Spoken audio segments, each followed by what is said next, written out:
le plaisir de modérer. Je m'appelle Ibrahima Gassama, je suis journaliste et directeur général de la radio Zik FM et Zik TV, partenaire de l'Alliance française. Alors vous le savez, nous sommes ensemble ce soir et nous serons sous le soleil, même si on n'est pas sous le soleil, mais ce sera le cas dans le film Tilo Koto, traduisé du mandingue Sous le soleil, de Madame Valérie Malek et également de Sophie Bachelier. Et le personnage principal également, Yankuba Badi, et nous ne désespérons pas de les avoir en mode visio pour échanger après la projection. Donc nous allons dans un petit instant donner la parole à Madame la directrice de l'Alliance qui nous accueille. Ensuite, nous allons projeter le film Tilo Koto. Et ensuite, on aura un échange, on le souhaite, avec les deux réalisatrices qui ont co-réalisé ce film, mais également avec le personnage dont l'aventure, la vie, les difficultés sont racontées dans ce film que vous verrez. Et également avec vous, le public, puisque c'est important d'avoir vos sentiments, vos impressions sur ce phénomène qui prend de l'ampleur ici en Afrique. Donc sans plus tarder, je vais donner la parole à Madame la directrice de l'Alliance pour son mot bienvenue. Bonsoir à tous, merci Bernard. Voilà, c'était juste pour préciser que c'est bien un documentaire, ce n'est pas un film de fiction, c'est une réalité, que ça a été fait dans un cadre vraiment au fil de l'histoire de cette personne que vous allez découvrir. Il est donc de Goudon. Il séjourne de temps en temps, dorénavant, en France, où il a obtenu une bourse, qu'on appelle une bourse talent, pour le travail de peintre qu'il est en train de développer. Voilà, c'est un très beau film qui, moi, m'a énormément touchée.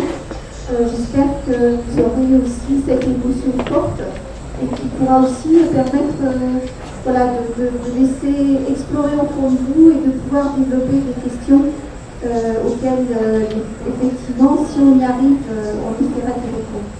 Voilà, je vous souhaite une très belle soirée. À tout à l'heure. Je voudrais remercier les techniciens de l'Alliance, mais également remercier OSPE, une ONG italienne, à travers son représentant, M. Giovanni, également l'Université Hassan Sek de Ziguinchor, notamment le département sociologie, avec le chef de département par intérim, M. Afouka. Donc sans plus tarder, nous allons ensemble regarder Tilo Koto et puis revenir ensuite dans les discussions. Merci beaucoup.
Zabrata, boy, Zuara, boy, yeah, that's the other boy, espresso, program,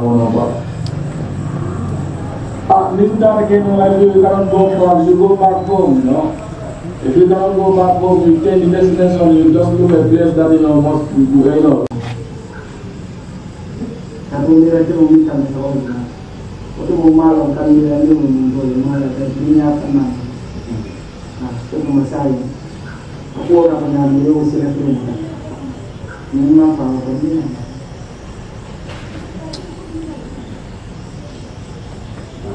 Nasio jangan mau pensar nasio jauh lagi ada di yang boleh sebelum. Saya dah sini. Nanti nak terjadi yang boleh kita tahu.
Après avoir regardé avec beaucoup d'intérêt ce film. D'abord remercier les co-réalisatrices qui sont en ligne, j'espère, Madame Sophie Bachelier et Valérie Malade. Si vous nous entendez, bonsoir. On va essayer de régler tout cela, la technique. Bonsoir.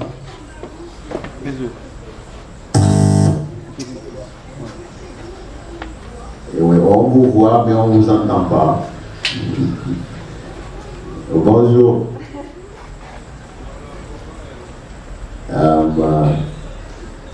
Yacouba, bonjour ou bonsoir. Vous nous entendez?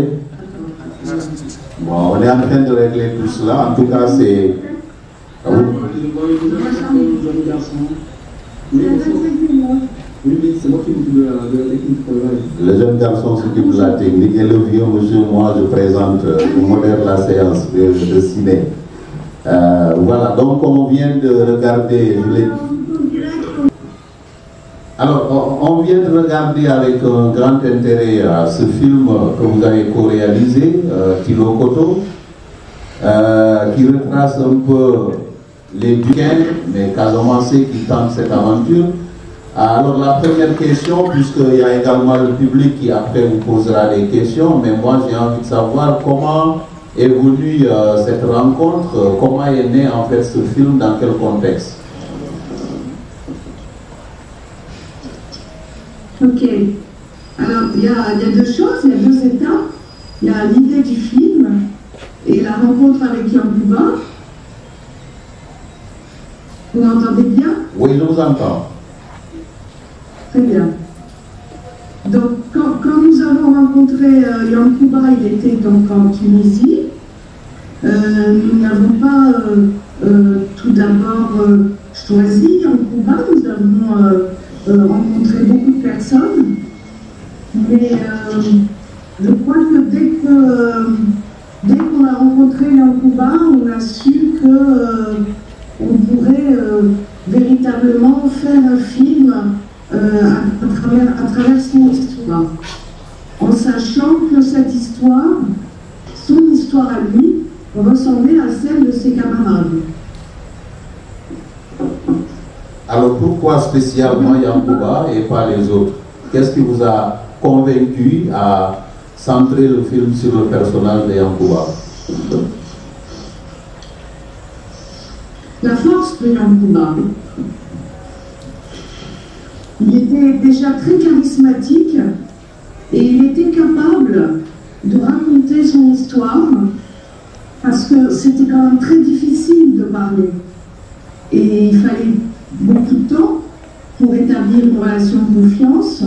Mais Yacouba avait déjà cette force de s'impliquer dans ce qu'il vivait et de s'impliquer dans cette envie de communiquer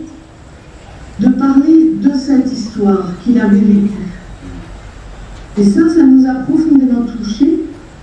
Et à ce moment-là, on a su qu'on pouvait commencer à écrire un film à partir de son histoire et autour de lui. On a décidé que ce serait le personnage principal, en quelque sorte. Et il y a aussi... Jean Kouba, il va vous dire son impression à lui de son côté. Tout à fait. Mais avant d'en venir à Yankuba, on reste un peu dans ce film où quand même c'est à travers la peinture, puisque c'est à travers ces tableaux, il nous le dira après. J'ai lu quelque part qu'après votre rencontre, quand vous devriez revenir, vous lui avez demandé qu'est-ce que vous souhaitez qu'il, comme cadeau, il a dit des pinceaux et de la peinture. L'histoire de la peinture dans le film, en fait, vous pouvez nous expliquer un peu? Alors, je peux c'est ça, en fait, ça commence effectivement par le fait que quand on rentre en France et qu'on sait qu'on va revenir en Tunisie, on demande à Yankouba ce dont il aurait besoin. Et ce qui est très important aussi, c'est que Yankouba, en fait, n'avait plus envie à ce moment-là de parler. Il pensait qu'il était allé au bout de tout ce qu'il avait dit et il n'y avait plus les mots pour le dire. Et en fait, à ce moment-là, quand on lui a amené les pinceaux et les tubes de peinture, il s'est mis à peindre. Et là, je pense que c'est lui qui va vous raconter comment ça a surgi, cette peinture. Justement, Yankouba, ça nous sert de transition. Vous êtes le personnage principal dans ce film, c'est votre vie. En fait, j'entends très très mal. Là, vous m'entendez? Est-ce que tu peux raconter comment est venue la peinture? Voilà, merci de nous aider à transmettre le message. La peinture, en fait, ça fait plaisir aujourd'hui qu'on retourne sur Ziguinchor. Parce que tout a commencé à Ziguinchor, la peinture, avec mon frère, mon ami, mon grand frère qui s'appelait Nili le Fou. Je pense que beaucoup de Ziguinchorois devaient le connaître. Et après, lorsque moi je faisais mes études à Ziguinchor, je fréquentais beaucoup Nili le Fou, à l'India. Et donc, du coup, j'ai commencé à faire la peinture à partir de l'India avec Nili le Fou, que je fréquentais beaucoup. Mais c'était un peu compliqué à l'époque avec grand-mère, comme je disais tantôt. Voilà. Vous dire, dans une grande famille musulmane et tout ça, on n'a pas le droit à exposer des petites armes de gauche à droite. Donc, j'ai abandonné à un moment donné après les études. Et après mon périple en Libye, j'ai recommencé, pas à peindre, mais plutôt pour faire des esquisses sur les murs avec mes camarades pour les prévenir les dangers de la route. Et à partir de la Libye, c'est là où tout a explosé en fait, en réalité, jusqu'en Tunisie. Alors, vous l'avez fait à travers la peinture, à travers vos tableaux. Est-ce que c'est pour vous un refus de témoigner et de vous noyer un peu dans la peinture pour raconter ce que vous avez vécu? Vous entendez bien parce que moi j'entends très très très bas le son. Bon, les techniciens, pas du tout ce que vous dites. Les techniciens vont s'y affairer. Je disais qu'à travers les tableaux, là vous m'entendez? Je vais crier un peu pour voir. Ouais, moi je vous entends.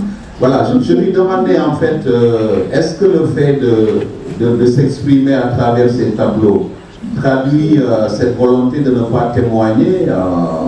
Qu'est-ce qu'il peut nous dire par rapport à cela? Alors, là je pense, là tu m'entends bien toi? Oui, je t'entends bien, oui. Oui. En fait, l'idée c'est que au cours du tournage, on avait beaucoup interrogé Yankouba. Donc il nous raconte son voyage, qui nous raconte les détails de son voyage. Et à un moment donné, il pensait qu'il avait tout dit, il ne voulait plus s'exprimer avec des mots. Et la peinture a surgi, et d'ailleurs ne s'est plus arrêtée depuis, parce que la peinture a apporté une autre dimension. C'est-à-dire que petit à petit, il a exprimé des choses avec la peinture et non pas avec des mots, mais aussi petit à petit, il y a eu un cheminement dans sa pensée et il s'est dit à ce moment-là que peut-être avec cette peinture, il pourrait communiquer et toucher d'autres personnes.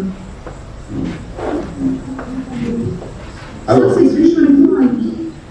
oui, et puis, comme on dit, toucher d'une autre façon, d'une façon beaucoup plus libre qu'avec les mots. Parce que quelque part, les mots peuvent en tourner, tandis que l'art, la poésie, la peinture, en fait, toutes les formes artistiques, les expressions artistiques, quand même, laissent une liberté aussi, qui est très importante pour exprimer aussi des choses. alors un écrivain africain disait que la littérature ne signifie pas grand-chose dans un pays qui a faim, pour dire que ces jeunes qui tentent l'aventure souvent le font parce qu'espérant trouver mieux que chez eux, chassés par les crises économiques. Il l'a dit d'ailleurs dans le film, la malgouvernance pour certains. Alors, est-ce que ces messages que Yankuba véhicule à travers ces tableaux dans le film sont suffisants pour convaincre justement ces jeunes qui tentent l'immigration irrégulière? Je suis désolée, je peux presque pas participer parce que je n'entends pas. En fait. Pareil comme moi, c'est difficile, j'entends. Alors je pense que je prends le relais. Hein. Voilà, Valérie, merci de venir au secours. D'accord.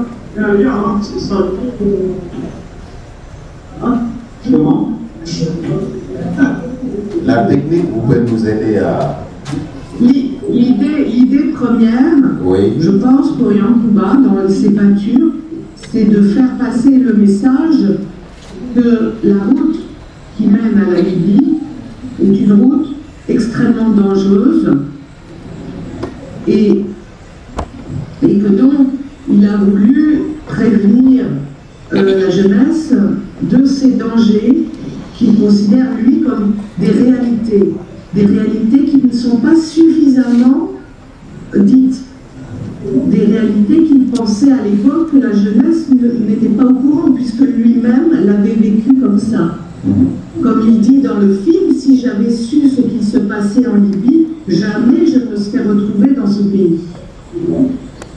Donc je pense que le message dans ces peintures est clair, et d'ailleurs ces peintures illustrent clairement cela. Quand on voit les femmes enchaînées, vendues sur les marchés, quand on voit les milices avec les fusils, dans cette peinture, voilà.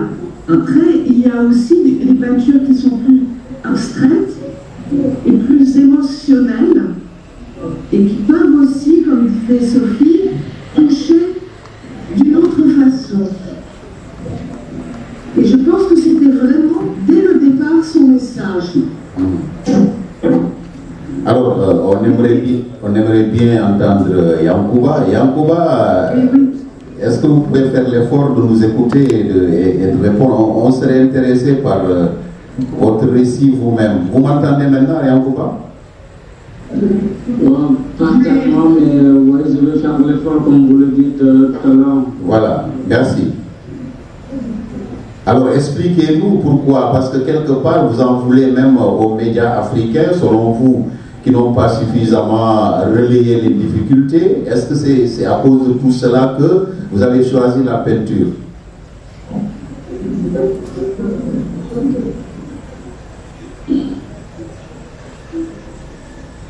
Je pense que, en fait, c'est pas je pense, mais ils avaient bien vu que les médias africains ne s'intéressaient pas à nous. Parce que, en réalité, réalité, on vient dans des familles pauvres.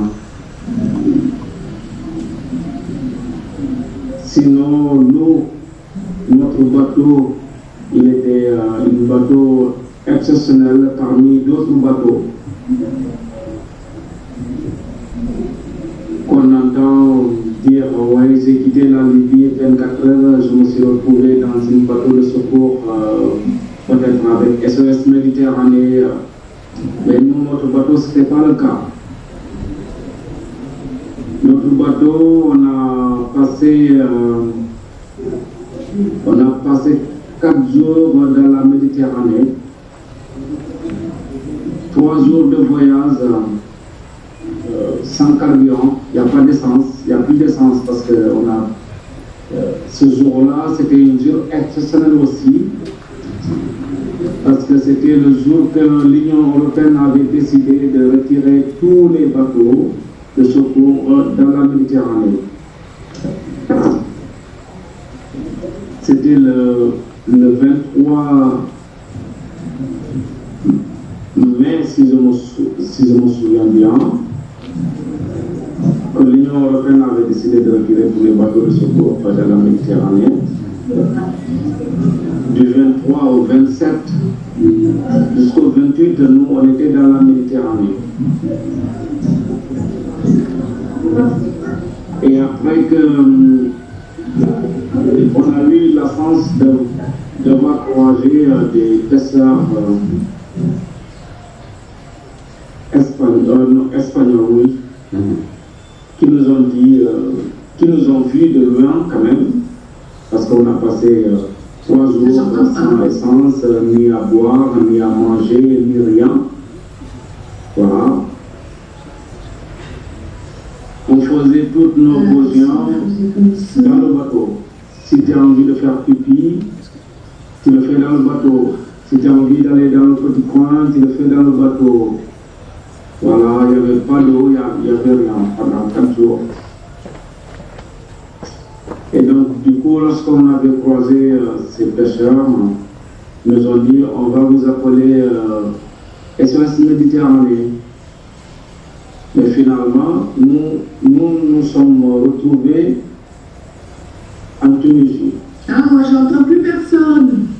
Tu m'entends pas? On vous entend, on vous entend. Tu m'entends plus? Moi, je vous entends. Oui. Donc, on était un nombre de 153, si c'est la mémoire, et une décès dans le bateau, qui était Rosemary, c'est à son âme, qui était gravement malade actuellement. Arrivé en Tunisie. Moi, je n'ai plus Yankouba à l'image. À moi, je te vois toujours, ma chérie. Oui, allez-y, dans le voix. Moi, j'ai Valérie, j'ai tout le monde. Moi, j'ai tout le monde là. Alors, Yankouba, l'autre question, c'est, avant de permettre également à l'assistance de vous poser quelques questions, ce courage que vous avez eu de partir malgré les difficultés, vous avez eu ce même courage de revenir, puisqu'on connaît la société, le regard de la société quand vous rentrez de cette aventure les mains vides. Qu'est-ce qui vous a motivé à revenir? Qu'est-ce qui vous a motivé à revenir chez vous?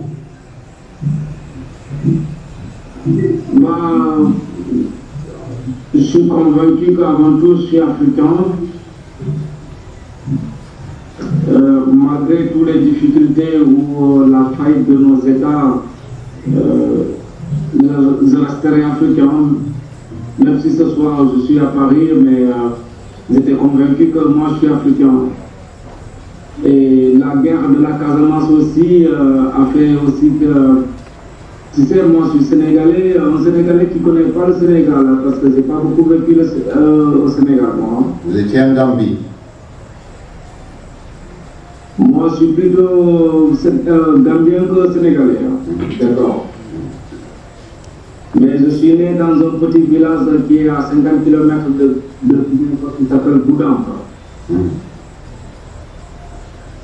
Dans ce pays-là, moi, mon père, il était instituteur qui s'appelait Alpha Badji, qui a beaucoup travaillé avec Enda tiers-monde. Oui. J'étais un très bon élève au niveau de lycée Diabo de Ziguinchor. C'est là où j'ai fait mes études à Ziguinchor. La maison est coupée là, je crois, avec Yankouba. On l'entend, allez-y, on vous entend, Yankouba, allez-y. Donc, je me suis dit à un moment donné en Tunisie, je dis, mais qu'est-ce que je fous là? Ce que je peux vous dire, c'est que Yankouba a tenté 4 fois de traverser la Méditerranée. Oui. Et il pensait que la 5e fois serait celle de sa mort. Ah ouais. Que tout d'un coup, son destin n'était pas forcément de passer par la Méditerranée.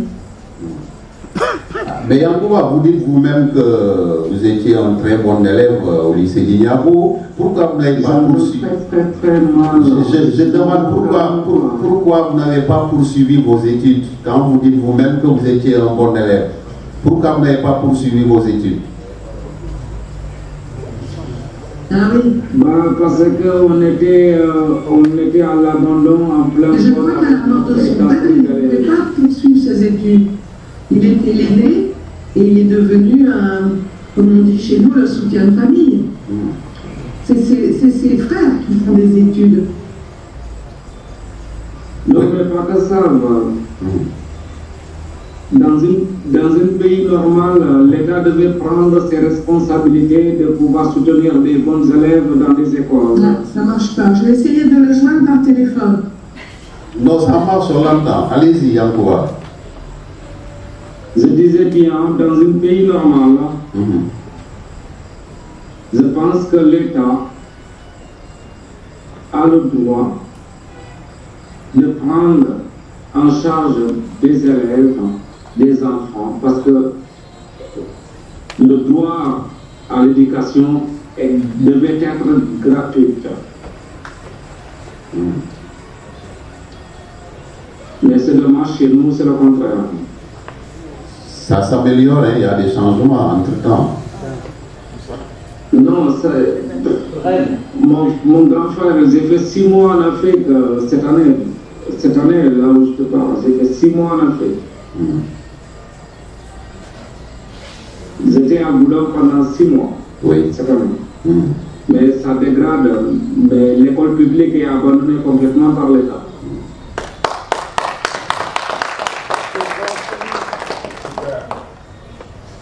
Vous avez les applaudissements du public, hein? L'école publique, que ce soit public ou privé, mais je peux vous assurer qu'on est oublié parce qu'on vient dans des familles pauvres. C'est ça la vérité. Alors, Yankouba, vous êtes revenu, on vous a vu dans le film, dans les rizières, dans cette conversation avec votre mère, Nanima, dont vous avez dédié, à laquelle vous avez dédié une chanson. Alors, ce retour, quel a été le résultat? Quel message vous avez voulu transmettre après votre retour? Qu'est-ce qui s'est passé? Bon, en réalité, moi, je n'attends rien de l'État sénégalais. Pour moi, un bon citoyen devait se comporter comme un bon citoyen. Depuis que mon père a quitté la vie, qu'il est décédé à Ziguinchor, à l'hôpital régional de Ziguinchor, moi, depuis là, j'ai pris mon destin en main. J'ai quitté Ziguinchor l'année que je devais faire mon seconde à Ziguinchor. J'ai quitté Ziguinchor pour aller en Gambie, pour apprendre un métier, pour pouvoir faire ma vie. Parce que c'était dur. Ce n'est pas à cette époque. C'était l'époque où vraiment la Casamance était en faillite. J'ai fait 17 ans en Gambie. J'ai quitté le Sénégal, j'avais 17 ans. Et j'ai fait 17 ans en Gambie. J'ai appris un métier. C'est fait. J'ai beaucoup travaillé en Gambie. Je peux dire bien ma vie en Gambie. Mais avec la dictature de Yahya Jammeh, tout s'est reposé sur notre dos, nous les étrangers, les non-ressortissants de la Gambie. Et comme vous le savez à l'époque, c'était la dictature en Gambie. Et nous, on a décidé de quitter le pays, de revenir d'abord en Casamance, mais on ne voyait pas notre avenir en Casamance. Parce que la Casamance, c'est une abandon totale. D'accord. Alors, on va passer.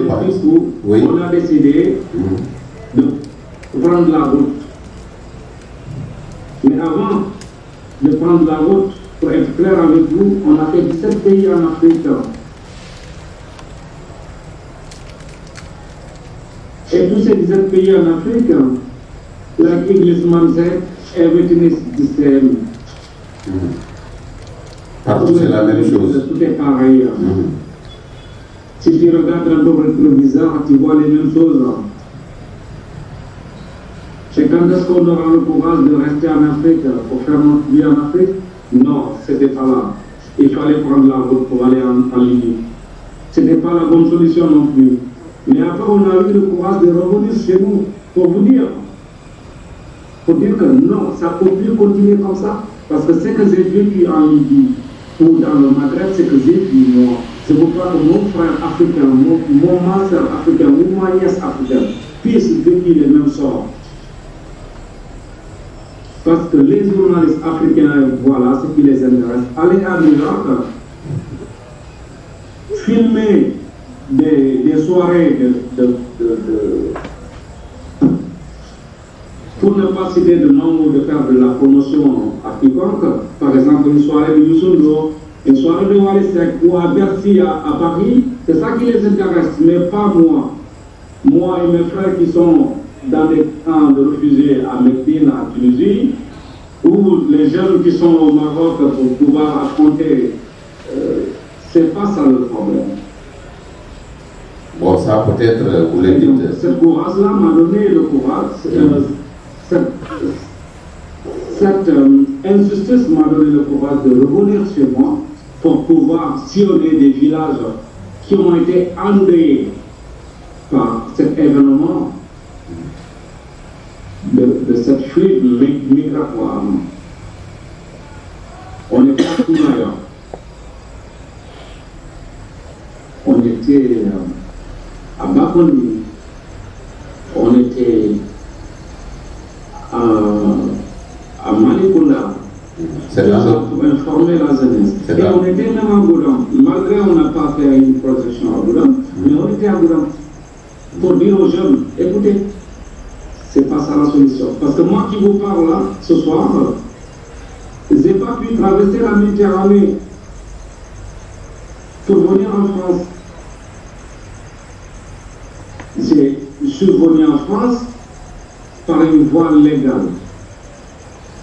Parce que je suis revenu chez moi, enfin que j'ai fait mes documents en tant qu'artiste pour pouvoir rejoindre la France par la voie légale.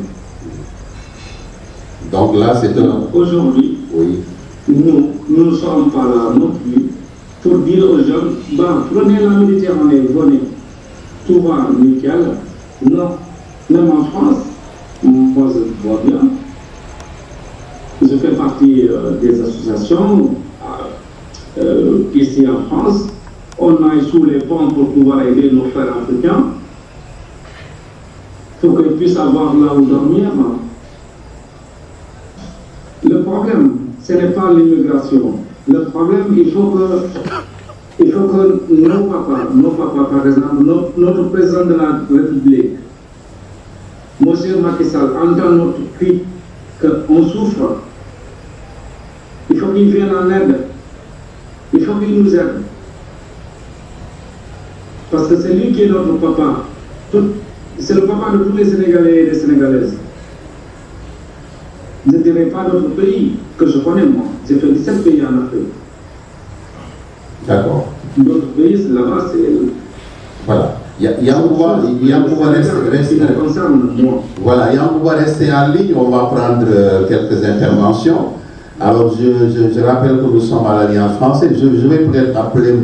Abdouka, qui est donc le chef par intérim du département sociologie, puisque ça nous intéresserait un peu sous le prisme sociologique de nous dire également ce qu'il a ressenti. M. K, si vous pouvez venir sous vos applaudissements sur le podium. Parce que souvent, et pour reprendre un penseur algérien, c'est devenu un fait social, cette question de la migration irrégulière, puisque c'est de la famille, de la société que partent souvent ces pressions. Alors en tant que sociologue, et après avoir regardé également ce film, sous le regard de Yankouba Badji, le personnage principal, vos commentaires. Ok, merci Moussé Gassama. D'abord, je tenais à remercier l'Alliance française qui nous a permis aussi de regarder ce film très intéressant et en plus très émouvant.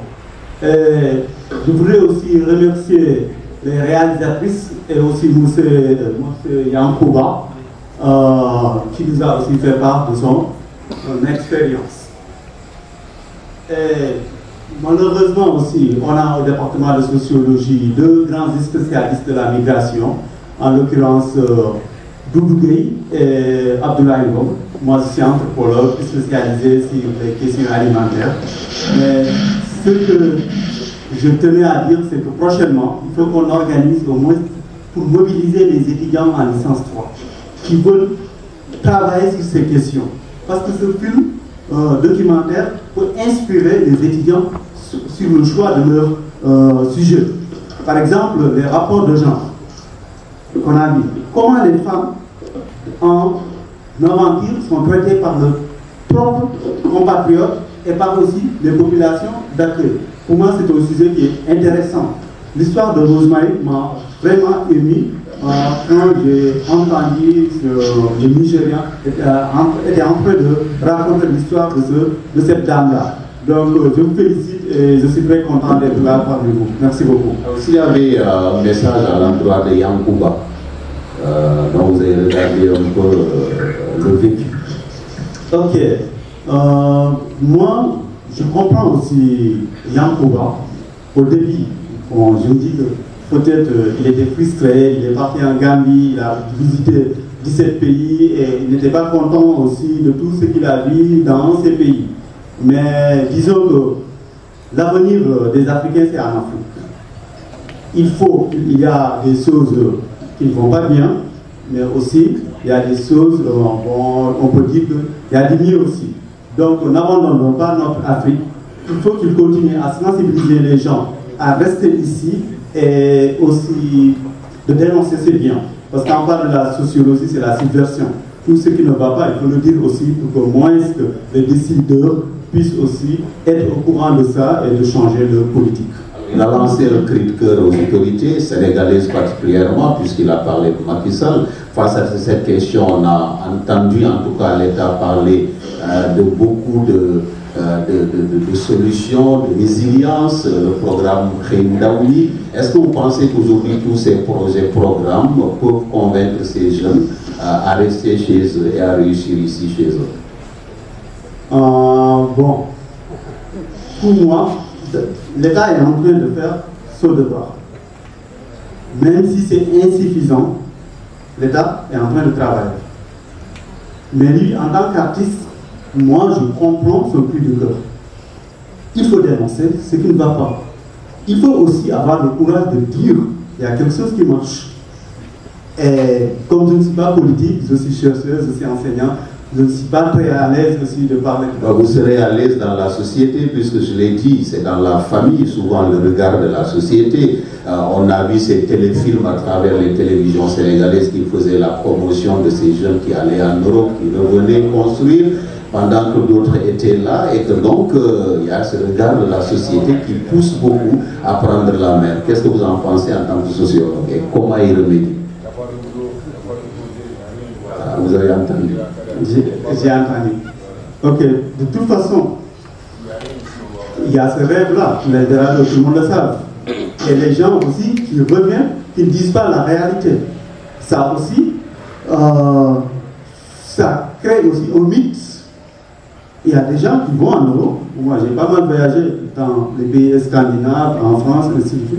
Mais tout n'est pas rose pour les Africains qui y vont. Mais aussi, il ne faut pas interdire aux gens de partir, mais partir dans la légalité. Ça, il faut le dire. Parce que le monde appartient à tout le monde. On a le droit de voyager, mais voyager légalement.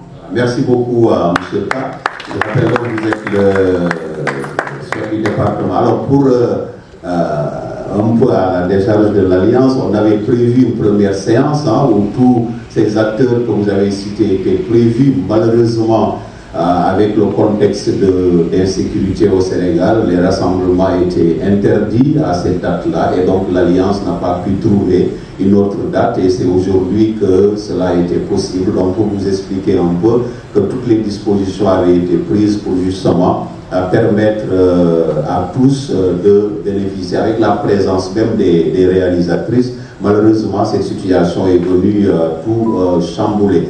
Je vais peut-être appeler M. Giovanni, puisqu'il est de l'ONG COSPE, qui se bat aussi pour donner les moyens aux jeunes de rester chez eux et de réussir chez eux. Vous l'applaudissez également. COSPE est une ONG italienne qui est ici en Casamance. M. Giovanni, vous avez regardé ce film également, vos commentaires? Merci. D'abord, je voudrais effectivement remercier l'Alliance française des Gauchors pour nous avoir offert la possibilité de participer, de soutenir cette initiative qui est très importante en fait. Je voudrais aussi remercier les réalisatrices, aussi que M. Yankouba, que je vois plus. En fait, nous, comme ONG internationale, comme le droit italien, on s'active beaucoup au niveau donc, de la migration. On s'imprègne par différentes approches, donc on fait beaucoup de formations, de sensibilisation, d'informations plutôt, des sensibilisations, donc à l'endroit notamment des jeunes. On les informe donc, sur les risques liés les risques étrangers, donc liés à un parcours migratoire irrégulier. Et aussi on fait donc un plan de soutien donc, pour ces jeunes en tant que formation professionnelle, formation technique, formation à tout ce qui est gestion d'entreprise, etc., etc. Et on leur donne les moyens donc, pour mettre en place des activités génératrices à revenus, que ce soit au niveau entreprise, moyen entreprise, aussi dans les startups. Mais par contre, j'aurais quelques questions, parce que c'est que l'on a vu, je pense que ça questionne beaucoup, ça interroge. Et depuis que je suis au Sénégal, ça fait 4 ans, donc voilà, j'ai quand même travaillé dans pas mal de projets donc, liés à la migration, de façon directe ou indirecte. D'autant qu'on travaille même à Goudomp, donc c'est parlé bien dans notre projet, mais on connaît la zone. Donc je me demande, je pense donc, il y a bien évidemment donc, une raison donc, économique. Donc les gens veulent partir parce qu'ici, peut-être il n'y a pas suffisamment de possibilités de s'épanouir, même sur le plan économique, etc. Mais est-ce que ce n'est que ça? C'est ma première question. Parce que l'on sait que, par exemple, pour partir, il faut avoir de l'argent. On ne part pas les poches vides, étant que si on décide d'investir 2 000, 3 000 euros, alors qu'ici, avec 2 000 ou 3 000 euros, on pourra faire quelque chose.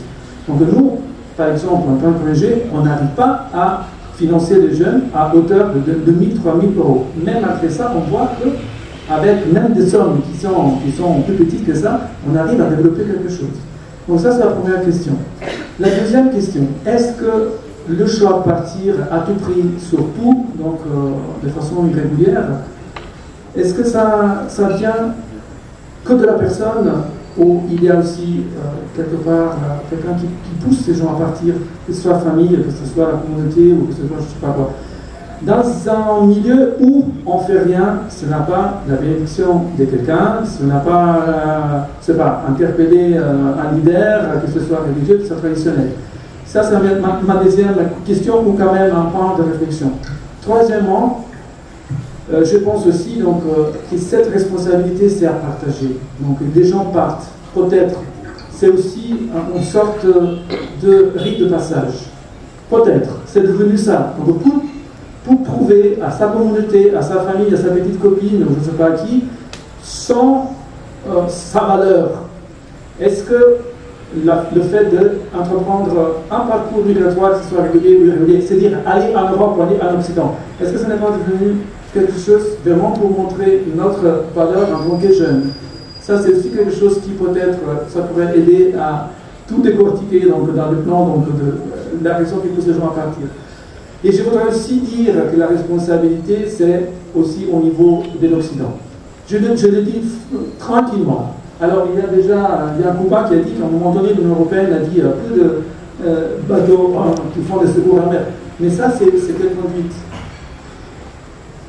Aussi, je voudrais savoir, je le sais déjà, mais je me pose une question. Toutes les demandes de visa réguliers que les jeunes font dans les différentes ambassades, il y en a combien qui sont obtenus? 3%, 4%, 5% chaque année. Est-ce que cela, ça pourrait aider à indiquer ces phénomènes qui mettent à risque donc, des personnes? Donc voilà, c'était un peu ça, mon intervention. Merci beaucoup. Merci beaucoup, M. Giovanni. Donc on va peut-être, à défaut de retrouver Yacouba, permettre à Mme Valérie Malek de répondre. Vous essayez de répondre à ces quelques questions de M. Giovanni. D'abord, dépenser autant d'argent pour aller, cela aurait pu suffire pour rester, puisque Yacouba dans le film dit avoir dépensé environ 1000 ou 2000 euros. Deuxième question, est-ce qu'il y a un peu la responsabilité de la société au sein de la famille? Qu'est-ce qui pousse ces jeunes à partir? Et troisième question, est-ce que c'est une manière de se valoriser aux yeux de certains que ces jeunes prennent le risque d'aller vers l'Europe? Madame. Vous m'entendez? Oui, je vous entends. Je vais vous demander de me répéter chaque question, mais pour répondre d'abord à la première, concernant l'argent, nous avons été nous-mêmes les premières surprises de savoir que les jeunes pouvaient dépenser autant d'argent. Les prix pour les demandés par les passeurs augmentent d'année en année, et donc à un certain moment, oui, il n'y a pas d'autre solution de toute façon que de payer. Donc je pense que quand vous n'avez plus le choix, en tout cas dans votre esprit, que vous pensez que vous n'avez plus le choix, alors qu'il faut passer coûte que coûte, alors oui, vous pouvez dépenser des sommes qui sont absolument faramineuses. Pour nous, quand on était en Tunisie, on n'imaginait pas que cela puisse coûter aussi cher depuis les côtes libyennes. Et on voit très très bien comment s'est installé un trafic qui ne cesse d'augmenter de tous les passages des frontières. Il n'y a pas que à la Libye, évidemment. Donc, ça nous paraît fou, mais pourtant ça existe. Et ça, c'est pour moi, c'est la première question. Yacouba ne pensait pas au départ qu'il dépenserait autant d'argent. Il avait mis l'argent de côté et même il a été extrêmement prudent parce qu'il ne voulait pas, au moment où il était racketté, il ne voulait pas impliquer sa famille. Et donc il ne voulait pas que l'on téléphone à sa famille pour lui demander de l'argent. Donc il faisait très attention. Mais une fois qu'il a été pris dans le cercle vicieux, eh bien, pour s'en sortir, il fallait à chaque fois payer et payer. Et ceux qui ne peuvent plus payer, évidemment, doivent trouver des solutions pour se sortir de là et pour accepter à ce moment-là n'importe quoi pour pouvoir partir. Voilà, j'ai pas autre chose sur l'argent, mais s'il vous plaît, voulez-vous bien parler de la deuxième question? La deuxième question, c'est un peu les pressions qui font justement que ces jeunes partent à l'aventure. L'aventure, c'est... Vous voulez dire l'aventure qui est dans leur tête, l'aventure dans leur cœur? Oui, ce qui les pousse à partir, disons. Il a dit qu'est-ce que c'est pas aussi dû à la pression de la société, de l'environnement familial, disons, du contexte assez difficile qui pousse souvent ces jeunes à partir. Oui, vous avez raison. Je pense maintenant qu'il y a beaucoup de facteurs, en fait.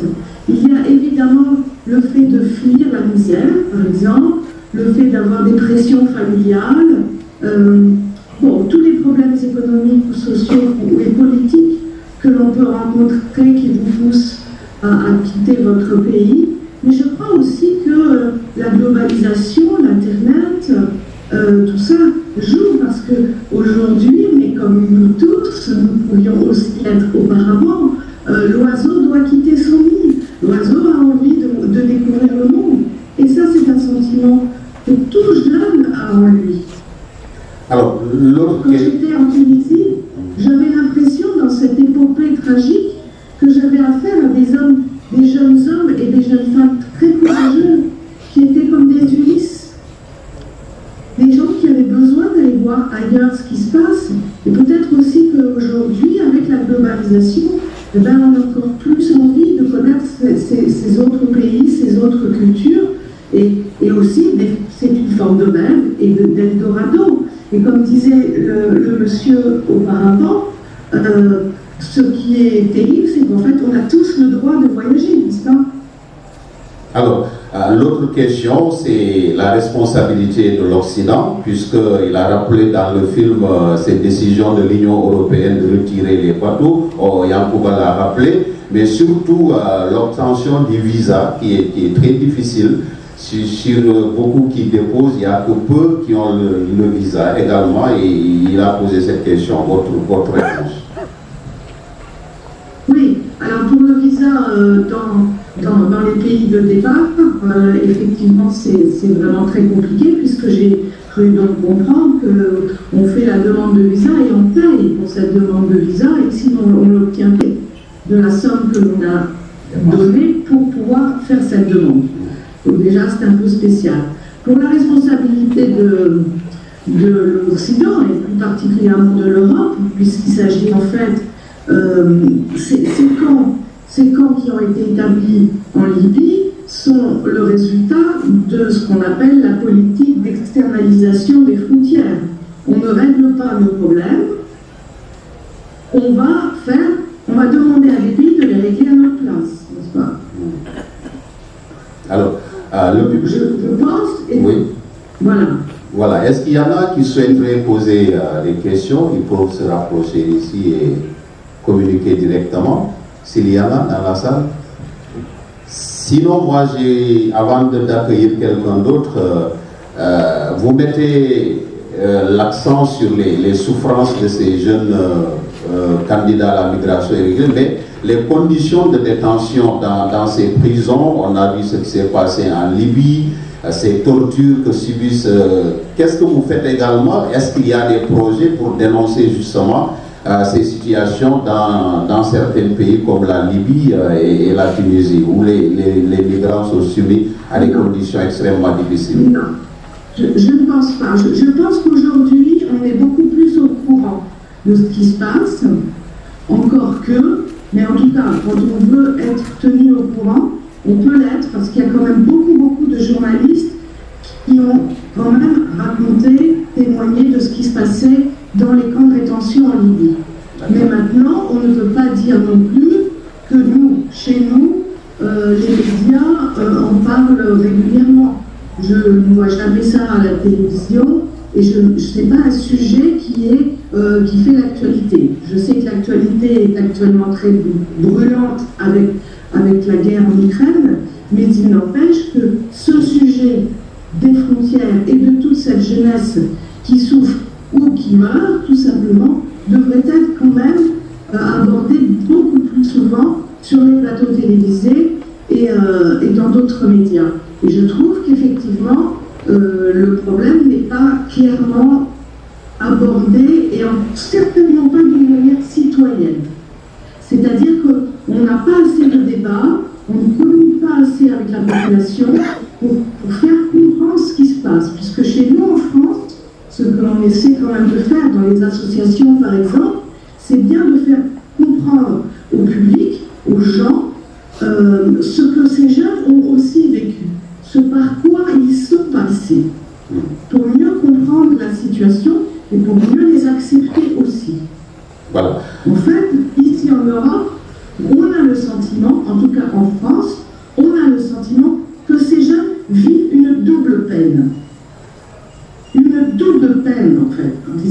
ils arrivent en Europe. Vous voyez, après ce qu'ils ont vécu, ce qu'ils vont vivre chez nous. Donc non, je pense qu'on n'en parle pas suffisamment et que ce n'est pas suffisamment relayé par les médias. Voilà. Je vous laisse avec... Bonjour, je suis Samuel, je suis un porteur de projet ici en Casamance. Et la problématique effectivement des départs du Sénégal, d'un Casamance en particulier vers l'Europe, est tout à fait prégnante. Je crois qu'on a un souci particulier ici, c'est qu'on ne s'intéresse pas tout à fait à la jeunesse, en termes d'investissement pour leur emploi ici. Un jeune qui part ne part pas, il y a certainement une pression familiale sans doute en doutant, parce que quelqu'un qui part a l'intention de renvoyer de l'argent pour que la famille vive mieux. Ça c'est une chose, et donc c'est le moindre investissement. Il l'a dit tout à l'heure, les parents ont vendu des biens pour qu'ils puissent accumuler la somme nécessaire pour partir. Mais je considère que si on veut vraiment sédentariser nos jeunes ici, il va falloir quand même qu'on crée de l'emploi. Quelqu'un qui travaille là où il vit, il n'a pas l'intention de partir. On ne part, il y a la question économique. Hein. Vous avez effectivement parlé de la question sociale, de la pression sociale, de vouloir prouver à la copine qu'on est capable de traverser les mers. Mais pourquoi j'irais mourir en mer si j'ai de quoi travailler sur place? Je suis un élément de la diaspora.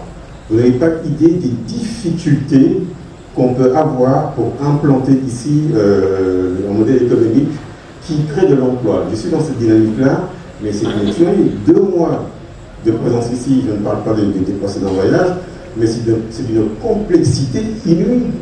Un jeune qui aujourd'hui a un projet, il a beaucoup de mal à obtenir les subventions ou les aides de l'État pour pouvoir s'implanter. Donc la nécessité fait loi. Au bout d'un moment, il a clairement dit devant notre acteur, il n'en pouvait plus. Il était obligé de s'expatrier pour tenter de vivre. Il a reproché à l'État de ne rien faire, mais je pense que le privé a son rôle à jouer. On attend tout de l'État, c'est une chose, mais encore faut-il que l'État donne les moyens au privé de pouvoir s'implanter, de générer de l'emploi afin que les gens puissent en vivre. Comme je le dis souvent, nous vivons sur une mine d'or et on fait l'aumône. En clair, nous avons toutes les possibilités requises ici pour se développer. Il suffit juste de regarder les arbres fruitiers, toutes les saisons qui passent et qui se suivent. Il suffit de regarder ce qu'il y a sous la terre, mais on n'exploite rien. La question qui est toujours posée, c'est la question de moyens. Oui, des moyens financiers pour investir. On a vu tout à l'heure dans les images, quand même, un jeune qui travaille le Kandiandou. On travaille le Kandiandou aujourd'hui. Moi, enfant, je m'amusais dans les champs, dans les airs, avec le Kandiandou. Il y a quelque chose comme 60 ans. Et ce qui veut dire que l'agriculture n'est même pas mécanisée. Il y a toute une réorganisation. Le problème aussi, c'est que nous avons beaucoup d'ONG qui viennent, effectivement, et c'est très bien. Ça permet de donner de la chance à certains éléments qui peuvent réussir. J'étais au mois de juin en Guinée-Bissau et j'étais à table avec un des gouverneurs de l'AFD, de l'Union européenne, et je lui dis, gouverneur, donnez-moi juste un chiffre sur les milliards qui sont versés en Afrique, notamment au Sénégal, pour ne parler que de ce pays qui était le mien. Quel est le retour sur investissement de l'argent que vous déversez en termes de création d'emplois? On a fait 0. En fait, ce que j'appelle la chaîne du crocodile, du haut en bas, quand l'argent qui tombe, ça croque, arrive en bas, il n'y a plus rien pour le jeu. Et je pense qu'il est important, et ça, voilà, je dis des choses qui vont peut-être fâcher certains individus, mais c'est une réalité. Comment se fait-il qu'un pays qui est dit être indépendant depuis 1960 est toujours en sous-développement? Il faut qu'on l'explique. Il y a 35 ans, quand on regarde la Chine par rapport à l'Afrique, on était à même niveau. Regardez la Chine où elle est aujourd'hui, regardez l'Afrique où elle est aujourd'hui. Je crois qu'on ne nous dit quand même pas tout, comme dit certains humoristes français. Il est important que le privé ait les moyens de générer de l'emploi. Certains, on rencontre des gens qui sont très doués ici, mais n'ont pas les moyens d'aller en direction de leur rêve. Et du coup, l'emploi n'existe pas, mais que fait le jeune? Au bout d'un moment, il a envie quand même de vivre autre chose. Et le problème aujourd'hui, c'est qu'ils sont tous digitalisés. Je ne vois pas un seul jeune qui n'ait pas un smartphone. Et j'en croise, ils ont des smartphones que je ne peux même pas acheter. Et WhatsApp fait un carnage. WhatsApp est un carnage. Parce qu'on se retrouve souvent avec des images qui viennent de l'extérieur. Et forcément, ils sont jeunes, comme vous l'avez dit, ils ont besoin de bouger, ils ont besoin de découvrir le monde, il faut qu'ils bougent. Mais de voir que leurs cousins ou leurs frères ou leurs oncles sont là-bas, leur envoient des images qui les fait rêver, ils ont envie de vivre ces rêves-là. Il y a le mensonge aussi des expatriés. Ceux qui ont réussi à traverser la Méditerranée, leur racontent des mensonges. Moi j'en vois, parce que j'ai discuté avec eux à Paris notamment, ils vivent dans des zones complètement insalubres, mais font des photos en disant regardez comment nous sommes, nous avons pu réussir. Ils réussissent à envoyer 50 € par mois et font rêver, font croire à leurs cousins, à leurs frères, à leurs sœurs qui sont ici qu'ils ont réussi, alors que dès qu'ils voient une tunique bleue, ils ramassent les choses qu'ils vendent et ça, ils sont en courant. Ça aussi, il va falloir aussi à un moment donné que nos jeunes qui sont ici prennent conscience que leurs frères, leurs cousins qui sont expatriés ne leur disent pas la vérité. Parce qu'effectivement, il y a la honte de dire je suis arrivé en France et pas réussi. En Italie ou en Espagne. On les a vus dans les champs cueillir des olives. C'était des oliviers. Mais c'est de l'esclavagisme. Ils sont traités comme des esclaves, il faut le savoir. Mais encore par fierté ou par honte de ne pas dire qu'ils n'ont pas réussi, ils ne disent pas la vérité. Ils racontent des mensonges encore aux parents en disant tout va bien, on a réussi, on gagne de l'argent, les papiers on va les avoir, ne vous inquiétez pas. Qu'est-ce qui se passe? Ah ben, le frère, la soeur, le cousin ou la cousine sortent de prendre le même chemin et de se retrouver en Libye. Là j'avais vu un reportage qu'il y avait un Libyen qui avait créé une association qui récupérait des morceaux de bras, de jambes, de corps, de tête, et qui les enterrait dignement. Parce qu'ils sont massacrés comme ça. Voilà. Donc, et ça, je crois qu'il va falloir que, quand même que nous investissions dans l'emploi de nos jeunes ici. Des jeunes ou moins jeunes, hein.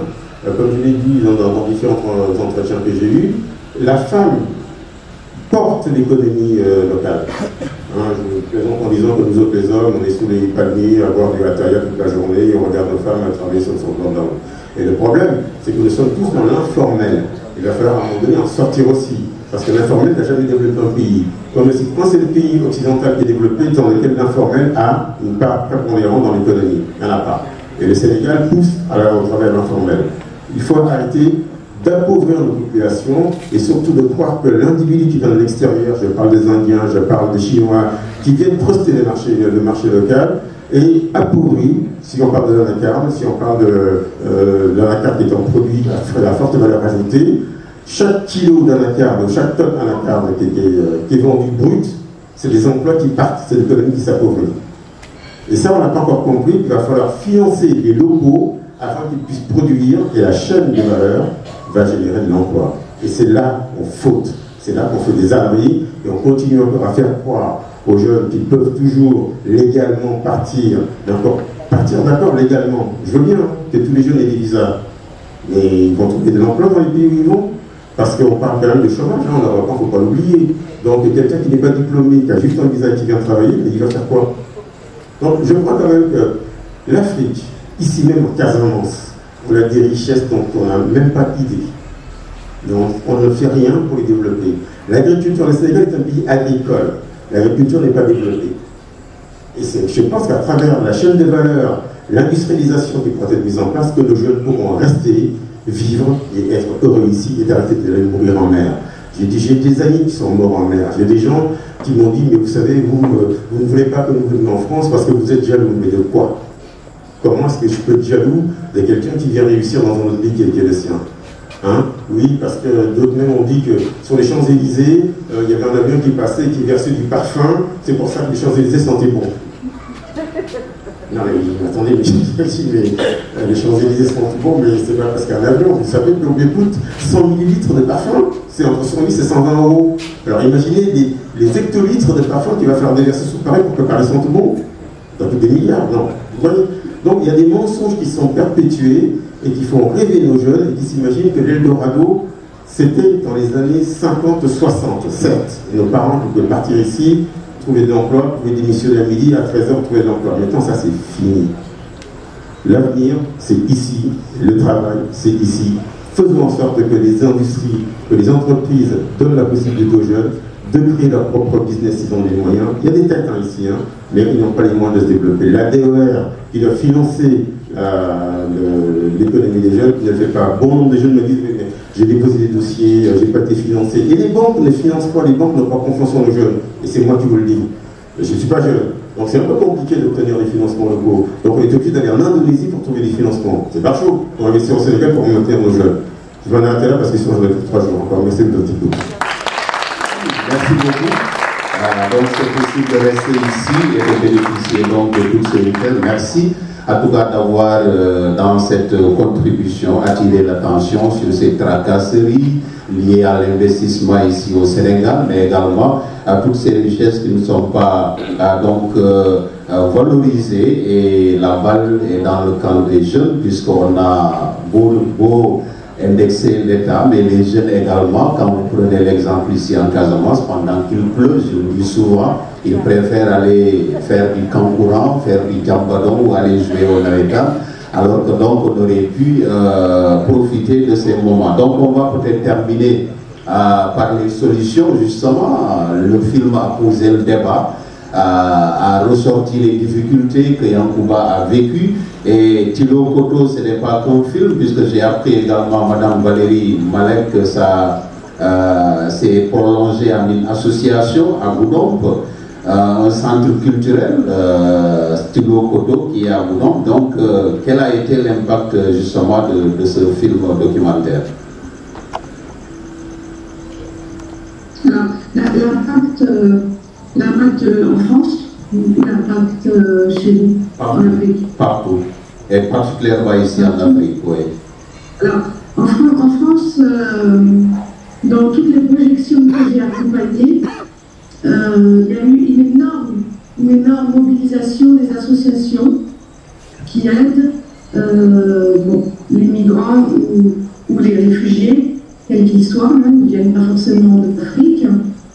Les associations se sont énormément impliquées, soutenant la projection, organisant des débats et essayant toujours de faire valoir, de faire connaître à un plus large public les actions, les petites actions qui sont faites tous les jours, au jour le jour, avec ces jeunes. Parce que, bien entendu, les associations, elles font ce qu'elles peuvent avec ce qu'elles sont. Ce sont des bénévoles, mais il y a eu une formidable solidarité. J'ai connu des projections où il y avait plus de 200 personnes, et on l'a dit, les droits de l'homme, les citoyens du monde, les gens passent, toutes sortes d'associations arrivent à se fédérer véritablement pour à la fois joindre des forces, mais encore une fois pour essayer de faire connaître cette situation. Parce qu'elle n'est pas assez connue, en fait. Donc l'impact est fort en ce sens-là, puisque c'est devenu, Tilo Koto, en fait, est devenu un outil, en quelque sorte, d'information, de sensibilisation, aussi bien pour le public que pour les associations qui ont, elles aussi, besoin d'outils de communication. Pour l'impact sur l'Afrique, évidemment, nous, on est au début, on a cette chance d'avoir pu être projeté chez vous aujourd'hui, ça c'est formidable, et on espère de tout cœur que ce sera le début d'une route, et qu'on pourra projeter ce film le plus possible à la population pour pouvoir permettre à la fois d'informer, mais aussi de débattre. Parce que comme vous le disiez tout à l'heure, il faut du temps pour déconstruire des mensonges et des rêves. Il faut du temps et il faut travailler sur le terrain. Donc on espère beaucoup que le film pourra être relayé par d'autres personnes, par d'autres associations, et qu'elles pourront s'en servir, elles aussi, pour pouvoir informer. Ça me semble important. En tout cas, en France, on a eu cette preuve-là. Voilà. Donc, pour le moment, c'est ce qu'on continue de faire.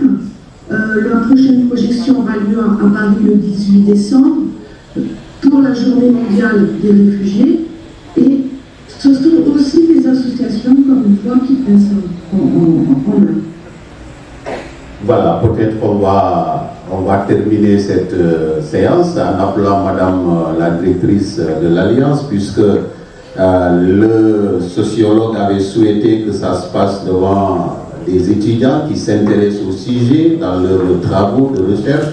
Alors on va peut-être permettre à une voix autorisée, mais avant je voulais, parce qu'on a vu Omar pas dans son village, mais en France, quelque part en France, comment s'est fait ce retour encore vers l'Occident? J'imagine que ça n'a pas été par la pirogue, mais par une voie légale. Comment cela s'est passé?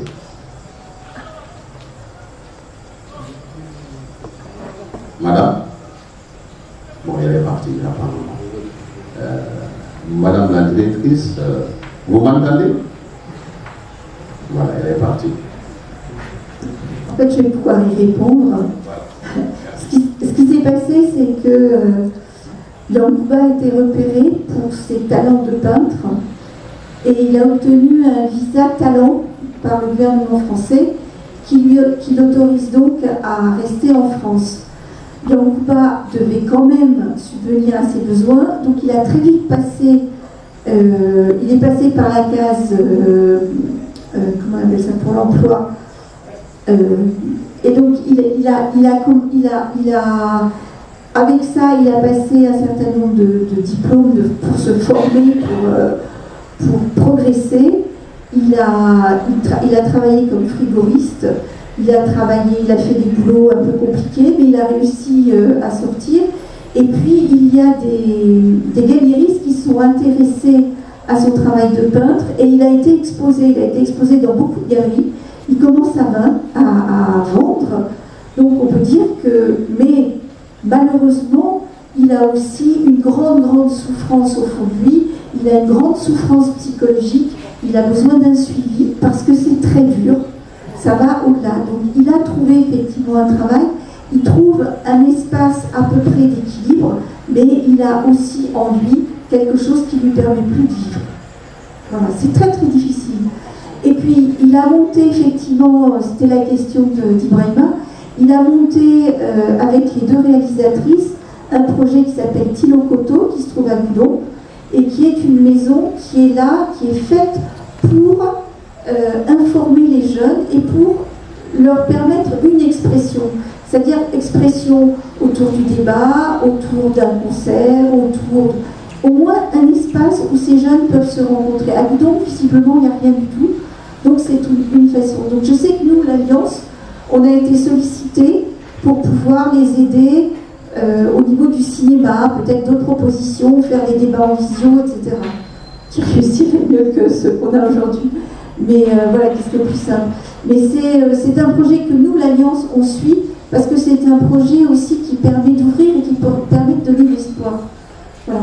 Pour juste finir avec une petite note, je ne sais pas, peut-être aussi catastrophique, c'est-à-dire que Yankuba a mis de l'argent de côté, il a voulu offrir une voiture à sa famille et la personne de sa famille qui a récupéré l'argent lui a envoyé un mot la semaine d'après pour lui dire « Je suis à la frontière du Mali, à bientôt ».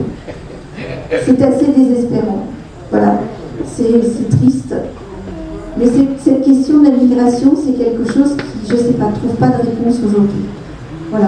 Mais Yankuba, il a trouvé un espace de transcendance à travers l'art. Merci beaucoup. C'est un fait social. Petit à petit, on essaiera de trouver les remèdes pour venir à bout. Et je pense que ce qu'on a fait ce soir contribuera à cela, à sensibiliser, à attirer l'attention des jeunes que c'est possible d'aller en Europe, mais il faut passer par les voies légales, il faut se former, il faut avoir une qualification et pour être accepté, et non par les chemins qui vous mènent en enfer, comme cet enfer que Yankuba Badji a vécu dans le désert, dans le froid, donc en donnant la mort, en voyant la mort de près. Donc je pense qu'on peut rester ici, réussir ici, quelqu'un l'a dit, il y a beaucoup de richesses, beaucoup de potentialités. En tout cas, merci à l'Alliance qui nous a permis de vivre ces moments. Merci aux techniciens, merci également aux deux réalisatrices, Madame Valérie Malek et Sophie Bachelier, qu'on n'a pas entendu à cause de problèmes techniques. Et merci à Yankuba, dans le froid, j'imagine, de la France, qui a pris le temps de nous parler. Et merci à vous aussi d'être venus. On sait que l'actualité, c'est la Coupe du Monde, mais quand même, vous avez fait le choix. Et à très vite pour d'autres séances ciné-débat. Le 13 janvier, on vous donne rendez-vous ici même à l'Alliance. Merci et bonne soirée à tout le monde. Merci.